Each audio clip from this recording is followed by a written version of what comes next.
Hello दोस्तों। तो आज की इस वीडियो में हम बात करने वाले हैं पास्ट सिंपल इंडेफिनेट टेंस के बारे में। तो चलिए वीडियो को स्टार्ट करते हैं। आइए सबसे पहले इसके रूल्स को जान लेते हैं। Rule number 1, past simple indefinite tense भूतकाल में हुए कार्य के लिए प्रयोग किया जाता है। सेकंड रूल है, इस टेंस के सेंटेंस में सब्जेक्ट चाहे किसी भी पर्सन या नंबर का हो, उसके साथ वर्ब की सेकंड फॉर्म का प्रयोग होता है। आइए अब हम इनके एजर्टिव या फिर एफर्मेटिव सेंटेंस के बारे में जानते हैं। तो हमारा पहला एजर्टिव सेंटेंस है, मैंने उसकी सहायता की। तो इसे हम इंग्लिश में बोलेंगे आई हेल्प्ड हिम, यानी मैंने उसकी सहायता की। सेकंड है, हमने मिठाइयाँ बांटी। इसे हम इंग्लिश में बोलेंगे वी डिस्ट्रीब्यूटेड स्वीट्स, यानी हमने मिठाइयाँ बांटी। थर्ड है, तुमने अपने मित्र को पत्र लिखा।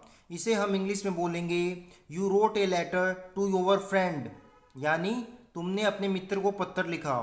फोर्थ है, माली ने पौधों को पानी दिया। तो इसे हम इंग्लिश में बोलेंगे the gardener watered the plants. The gardener watered the plants, यानी माली ने पौधों को पानी दिया। फिफ्थ है, कल हमें आपका पत्र मिला। इसे हम इंग्लिश में बोलेंगे we got your letter yesterday, यानी कल हमें आपका पत्र मिला। सिक्स्थ है, भारत 1947 में स्वतंत्र हुआ था। इसे हम इंग्लिश में बोलेंगे इंडिया बिकम फ्री इन 1947, यानी भारत 1947 में स्वतंत्र हुआ था। सेवन्थ है, हमने प्रदर्शनी देखी। इसे हम इंग्लिश में बोलेंगे we saw the exhibition. We saw the exhibition, यानी हमने प्रदर्शनी देखी। आठवां एग्जाम्पल है, राम ने रावण को मारा। इसे हम इंग्लिश में बोलेंगे रामा किल्ड रावणा।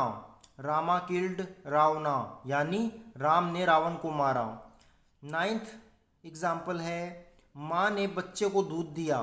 इसे हम इंग्लिश में बोलेंगे the mother gave milk to the children. The mother gave milk to the children, यानी माँ ने बच्चे को दूध दिया। टेंथ एग्जाम्पल है, उन्होंने बढ़िया खेल खेला। इसे हम इंग्लिश में बोलेंगे they played well. They played well, यानी उन्होंने बढ़िया खेल खेला। आइए अब हम पास्ट सिंपल इंडेफिनेट टेंस के नेगेटिव सेंटेंस को जानते हैं।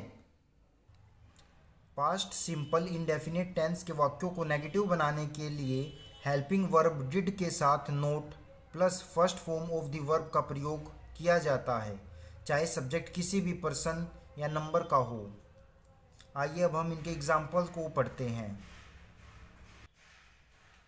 इसका पहला एग्जाम्पल है, मैंने कार नहीं बेची। तो इसे हम इंग्लिश में बोलेंगे I did not sell the car. I did not sell the car, यानी मैंने कार नहीं बेची। सेकंड एग्जाम्पल है, हम अपना रास्ता नहीं भूले। तो इसे हम इंग्लिश में बोलेंगे we did not lose the way. We did not lose the way, यानी हम अपना रास्ता नहीं भूले। थर्ड एग्जाम्पल है, आपने अधिक मित्र नहीं बनाए।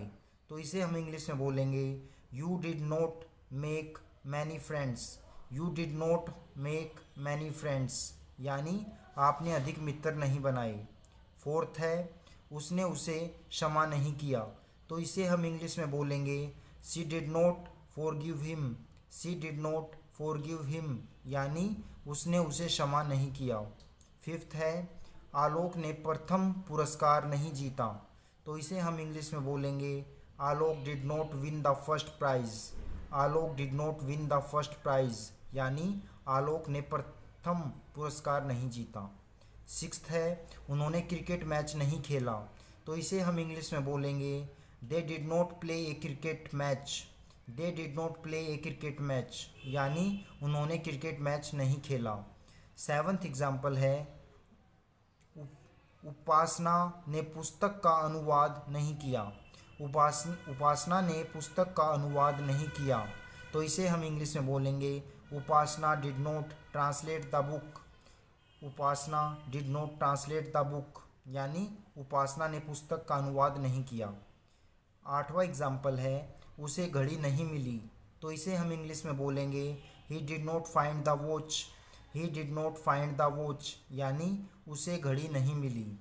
नाइन्थ एग्जाम्पल है टेलीफोन की घंटी नहीं बजी। टेलीफोन की घंटी नहीं बजी, तो इसे हम इंग्लिश में बोलेंगे the telephone did not ring. The telephone did not ring यानी टेलीफोन की घंटी नहीं बजी। 10th एग्जाम्पल है मैंने उसे जाने के लिए मना नहीं किया, तो इसे हम इंग्लिश में बोलेंगे I did not forbid him to leave. I did not forbid him to leave यानी मैंने उसे जाने के लिए मना नहीं किया। आइए अब हम इनके इंटेरोगेटिव सेंटेंस के बारे में जानते हैं। तो पास्ट सिंपल इंडेफिनिट टेंस के इंटेरोगेटिव सेंटेंस बनाने के लिए सब्जेक्ट से पहले डिड का प्रयोग तथा सब्जेक्ट के बाद वर्ब की फर्स्ट फॉर्म का प्रयोग करना चाहिए। सेकंड रूल है यदि इंटेरोगेटिव सेंटेंस नेगेटिव भी हो तो सब्जेक्ट के पश्चात नोट का प्रयोग भी करें। थर्ड रूल है इंटेरोगेटिव सेंटेंस के अंत में प्रश्नवाचक चिन्ह लगाया जाएगा यानी क्वेश्चन मार्क चिन्ह लगाया जाएगा। आइए अब हम इनको इन एग्जाम्पल के माध्यम से समझते हैं। इसका पहला एग्जाम्पल है क्या मैंने नाटक में भाग नहीं लिया, तो इसे हम इंग्लिश में बोलेंगे did I not take part in the play. Did I not take part in the play यानी क्या मैंने नाटक में भाग नहीं लिया। सेकंड एग्जाम्पल है क्या हम कल स्कूल गए थे, तो इसे हम इंग्लिश में बोलेंगे did we go to school yesterday यानी क्या हम कल स्कूल गए थे। थर्ड एग्जाम्पल है क्या आपने परीक्षा नहीं दी थी, तो इसे हम इंग्लिश में बोलेंगे did you not take the examination.